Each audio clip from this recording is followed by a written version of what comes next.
السلام عليكم ورحمة الله وبركاته. وعليكم السلام ورحمة الله وبركاته. كيف الحال؟ Alhamdulillah, how are you keeping? You good? Alhamdulillah. We haven't done a sit-down video in time. I feel like we need to get like proper studio equipment. Get two chairs, sit across from each other and just have conversations. Like a podcast. What are you saying? Much just being a mom, you know, it's what my life consists of now. How's mom life so far? Isn't it crazy, subhanAllah, that just... Pause. We need to pause. Pause. Because Maghrib might come in any minute now. It's not coming in yet. No? No. What Are you time sure? is it? 7. No, not till an hour and 20 minutes. Okay. Because I need to do a run on it. So the title of this video is, as it seems, what we wish we knew before we had a little munchkin, a little batata. She's doing a mad thing right now. She's like...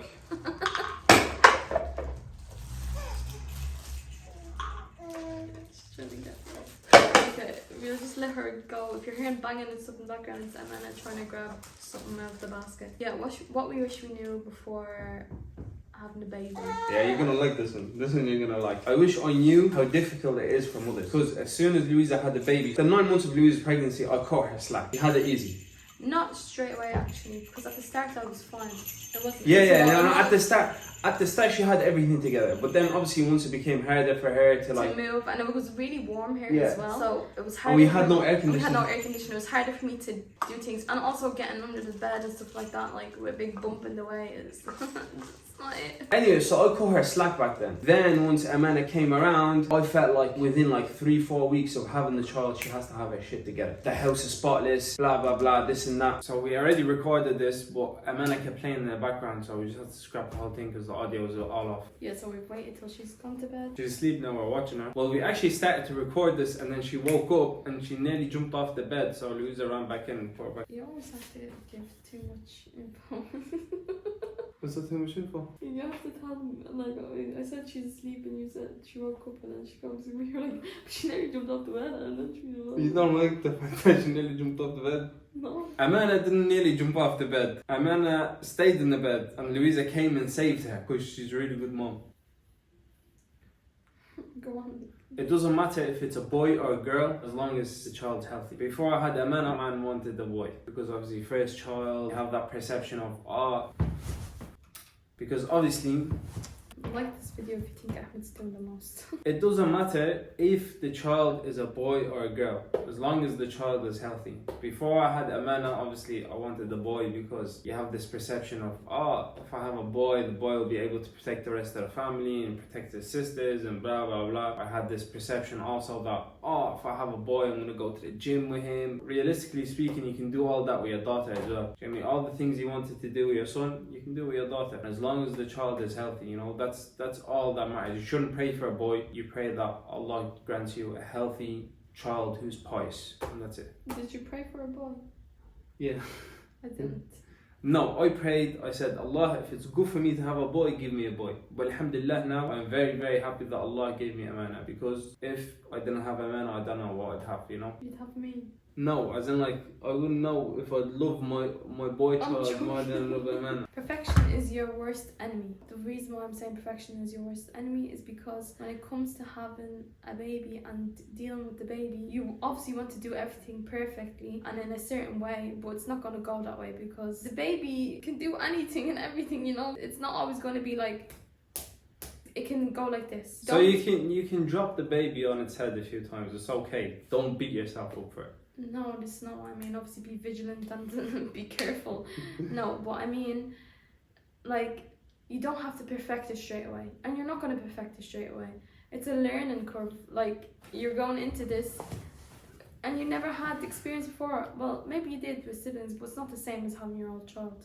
When you have your own child, you're like learning everything from scratch. Being perfect, is that what's happening with your away business as well? Yeah, I think so. I feel like it as well, like we're just trying to perfect everything and we're being too extra. Yeah, and it's like our first time. But we should do the first drop and then improve for the second drop. And then improve for the third drop. And then improve for the fourth drop. Perfect though. And then we'll always just keep on improving. And Al-Amana is like your baby anyways. It the is. Business. Yes, it's my second job. Well, I personally didn't realise how hard it will be on the mother. When Amana was born, I did expect her to just back on track, have our life together, you know, dinners are cooked, like just the way that we were before we had Amana. Dinners, go out, blah blah blah, bang bang bang, sleep early, wake up early, and that's what I expected of her. I felt disappointed when she wasn't doing that, but you do need to cut the mother some slack because it's new to her, everything is new to her, and it's new also to me, and the hormones are all over the place. Cut your wife some slack. Yeah, cut her some slack, man. Take it easy, man. What works one day doesn't work the next day. So just because you've done something in a certain way on one day doesn't mean it's gonna work for you the next day. For example, one of the days I got up, Amanda wasn't being fussy, I got a lot of meal prepping done, I had time. The next day, Amanda was being fussy. Out of the window. Out of the window, gone. You can't do that. So now she has to tackle the problem with a different mindset, with a different plan. So today's plan is not tomorrow's plan. Exactly. It's not always going to be a routine. That's exactly it. It's not always going to be routine. And routine's out the window. You really try routine. For example, I've been putting Amanda into the sleeping routine and I try to get her into bed around 7. From 7 till 9. We'll say from 7 till 9. But it's never 9. It's mostly 7 till like 8:30. At the beginning, Amanda was sleeping at 12. And that also came into play because going from Ireland to coming here, kind of the time zone change, and actually she started to go to sleep even later than it was like 2 o'clock in the morning. It's because she was newborn, so her sleep was all over the place in general. She used to have a really nice stretch though, do you remember? Yeah. It used to be like a 5-hour stretch or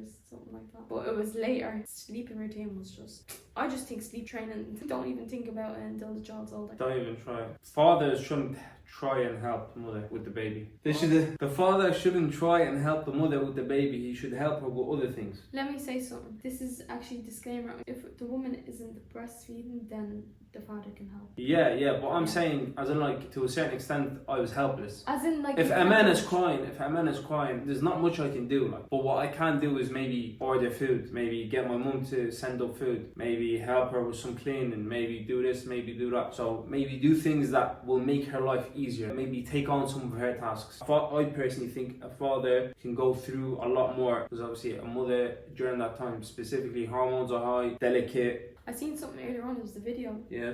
And during pregnancy, a woman's brain shrinks. Should have sent that to me before, like, you're pregnant. No, I was wondering why you're stupid. I was gonna test you for like some brain problems.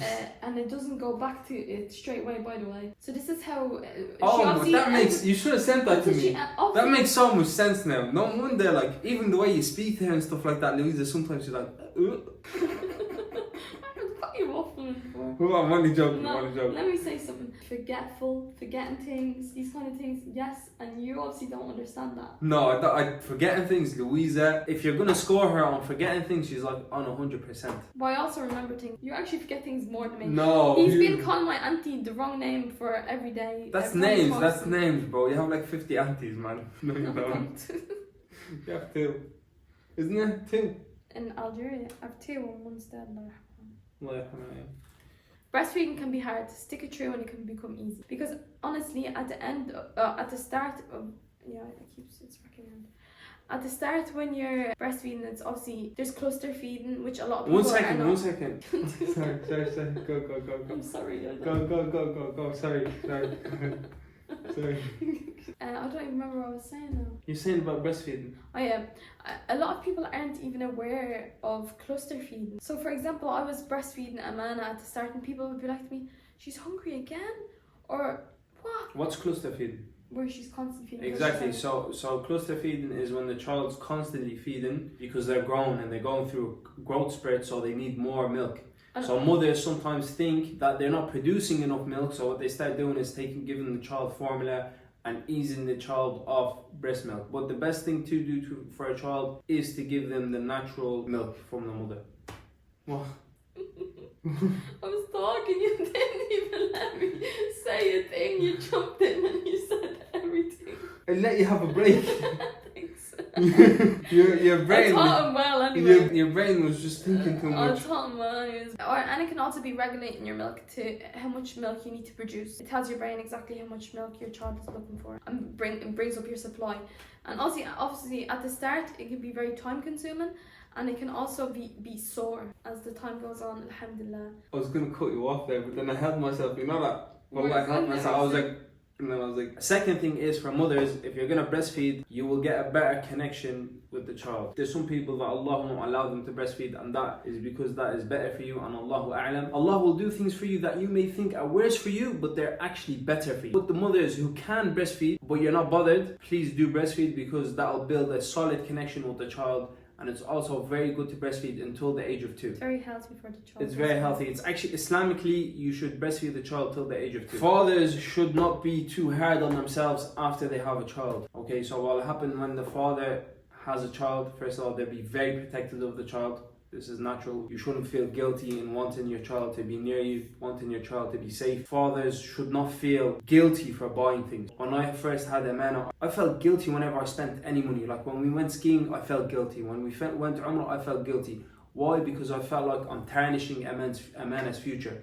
I feel like now the pressure is really on. I need to buy an apartment, mortgage free. I need to be able to secure my child's future. I need to be able to make sure my child lives in an Islamic environment. Make sure she has all the resources she needs to become a pious, righteous child. I really bet myself up whenever I went to spend money. So for example, I have a shoulder injury. I still haven't looked after because I cannot justify spending money on myself, because I feel guilty every single time I spend money. I feel like I'm taking stuff away from Amana. Second of all, I chipped my tooth. I don't want to fix my teeth. Third, I stopped getting haircuts. I only recently started to get haircuts.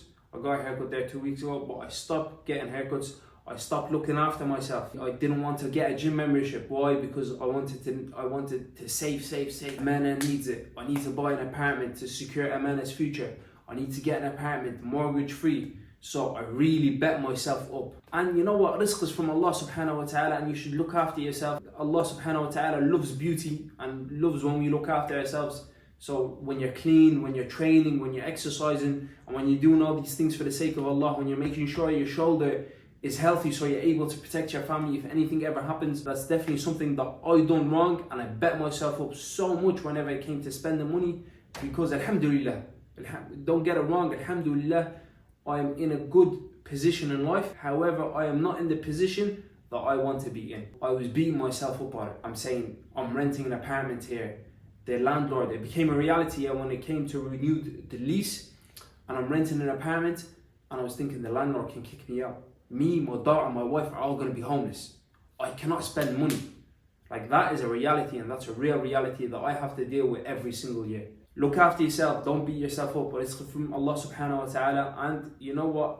Seek more rizq from Allah subhanahu wa ta'ala. Ard Allah wasi'a. Allah's land is big, you know, so there's always fruits for you to gather and to make more money and to look after your family, and to look after not only your family but also your relatives. Also look after others, you know. Don't feel guilty for looking after yourself. Don't feel guilty for prioritizing yourself. Would you like to add anything onto that? What he said. Other people's advice isn't always right. I like this one. This one's good. Obviously, everybody has had kids. Not everybody, but a lot of people have kids. They all have their own way of doing things, and they obviously give advice. Their advice isn't always right. Just because it worked on your kids doesn't mean it works for everybody. And sometimes it doesn't even work on their kids. Yeah. Sometimes their kids actually have trauma from it. Yeah. Sometimes the things that they done cause long-term problems, but they just don't know about it. This is just how they raise their child. They're okay with the dynamic that is now. Then they'll advise you to do it this way and to do it that way. One of the advices that we got was, let Amana cry out. Yeah. Let her cry out. Bro, well, first of all, she's a girl, yeah. She can get spoiled all she wants. I don't really care. All my daughters even will be if it spoiled. was a boy as well, you don't need to let a baby cry out. Their brain is not fully developed yet. They don't know. They don't understand. If a child is crying, they're crying wrong. For a reason. Yeah. They're crying for a reason. She can't speak. She's trying to communicate. Baba, there's something wrong. Mama, there's something wrong. Come and help me. My nappy needs to be changed. I'm hungry. I'm teething. I need to be picked up. Like, I'm going through pain. I'm sick. Whatever it is, you know? Yeah, change I'm my tired. Nappy. Put me to bed. I'm hungry. I want you to pick me up. Yeah, I just want some love and affection. Yeah, exactly. So sometimes advice can be good. If you let the child to cry out, you're teaching the child, because sooner or later, let's say for example, I let Amana cry for 5 minutes, and then after 5 minutes I'm like, I need to pick her up. Now that's teaching the child, if I shout and scream, I'll get what I want. The child's learning this action. I'll cry.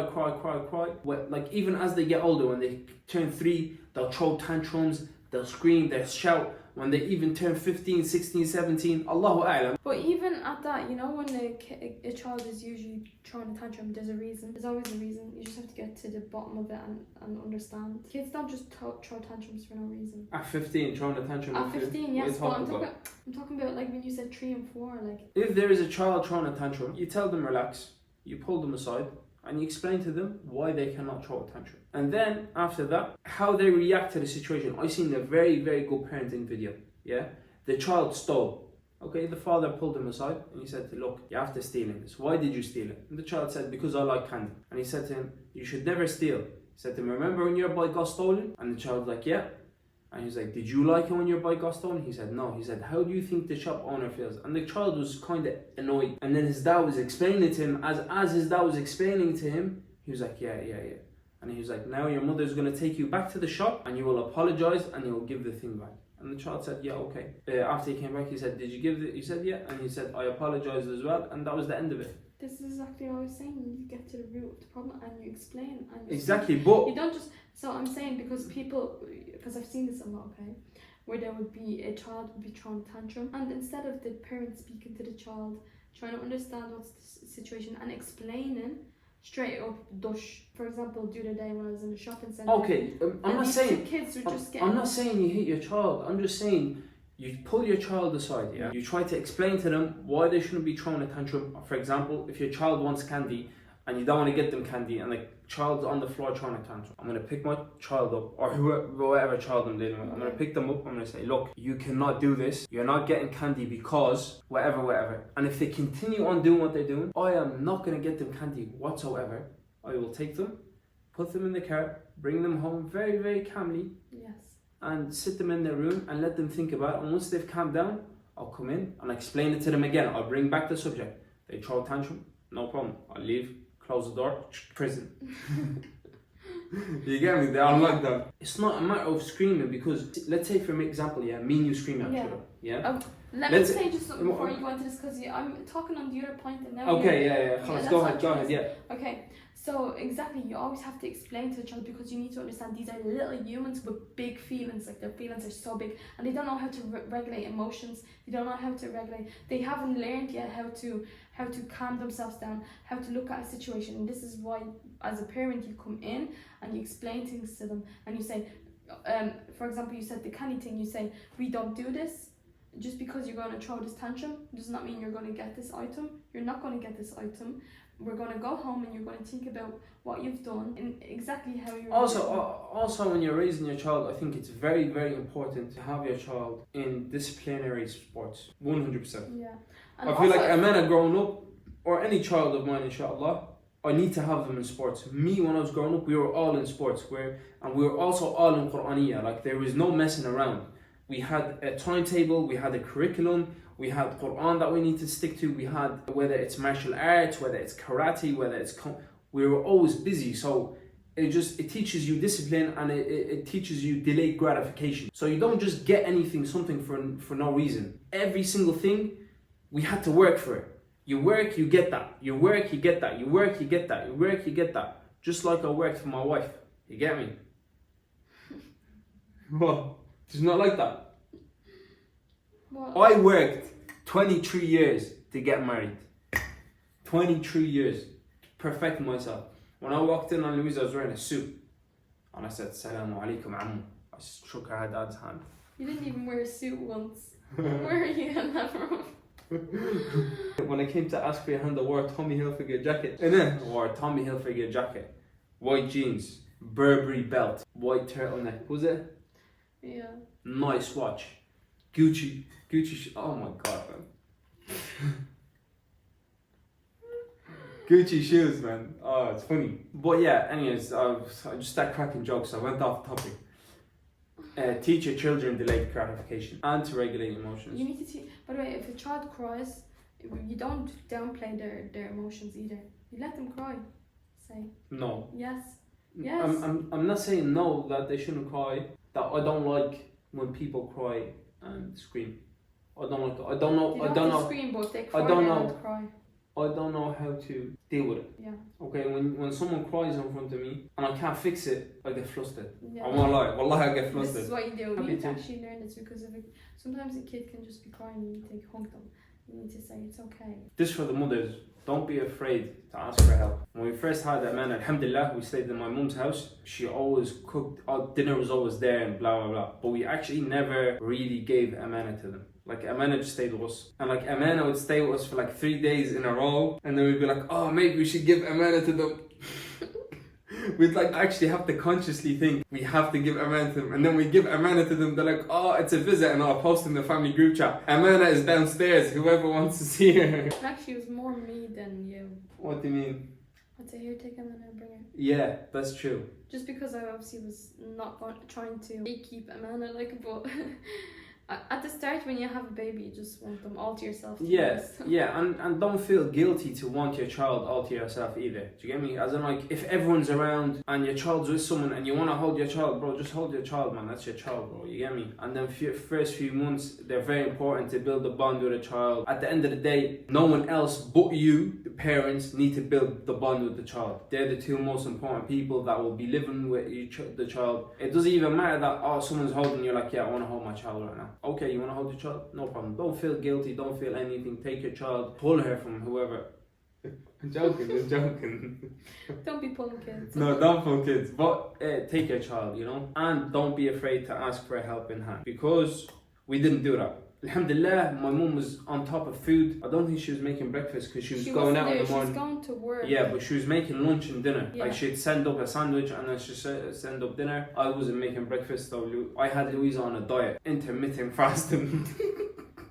I had the intermittent fasting until 2 o'clock, and then she'll get her lunch and then she'll get her dinner. But sometimes I did make breakfast. Yeah, there was a few times that you did. Yeah, and my dad would make breakfast sometimes, and it's not the breakfast you want to eat. He'd make her sandwich, and they used to have the maddest stuff in them. No, I don't care about eating mad sandwiches. I'm just not into tuna. Yeah. But Libyans love tuna. Yeah, so. every single sandwich my dad made was tuna and harissa.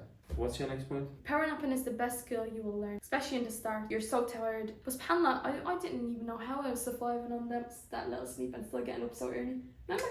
Yeah. I was getting up at like 9 o'clock in the morning, and then I was up the whole like 9. I won't lie to Actually, you. it was 7 o'clock in the morning. I was getting up at 7 o'clock in the morning, and then I was up the whole night, and I was still awake. And you were even shocked yourself because usually I can't function on such little sleep. But maybe the reason you started to be able to function is because your hormones changed. Yeah. Do you know, because now you're a mom. I won't lie, at the beginning when Amana came, and even now, the first few days I'd wake up. Like when Louisa wakes up with Amana, I'd wake up. But then after a while, bro, I just started turning around. You know, when Amana wakes up, I'll just turn around my own business, man. You get me? There's nothing I can do. Like, I can't feed her, and I can't change her nappy. But you know what a partner can do? He can take the kid sometimes. I do do that. Yeah, let the man sleep. I do that though. Like from before, it was like 6 a.m. at night, and Amana woke up. Louisa hasn't slept, so I just took Amana, brought her into the sitting room. Amana played for a bit, and then I realised Amana's tired again because she started rubbing her eyes and getting upset. Brought her back in, she went to sleep. Thank you guys for watching. If you enjoyed it, if you learned something, smash the like button. We'll see you all in the next one, and don't forget us in your du'as. And don't forget to like, share, subscribe. Yeah guys, life's been busy. Yeah, life's just been crazy and adjustments need to be made. We're just here on our ones, no one else figuring it out, man. You know, a lot of people tell you don't have a child till you have it together, and I tell you one thing, once you have a child, you won't have it together, so just have a child. That's it. Some people say that once you have a child, you won't be able to do anything. But that's not true. That's not true, bro. You can bring your child with you everywhere, man. Yeah. Like, it's such a lie, bro. We actually take her business. Yeah. We bring her with us business. We bring her with us on activities. We bring her with us flying. There isn't a place Amana doesn't go with us. We nearly bring her with us to the toilet. No, not for that. Not for that.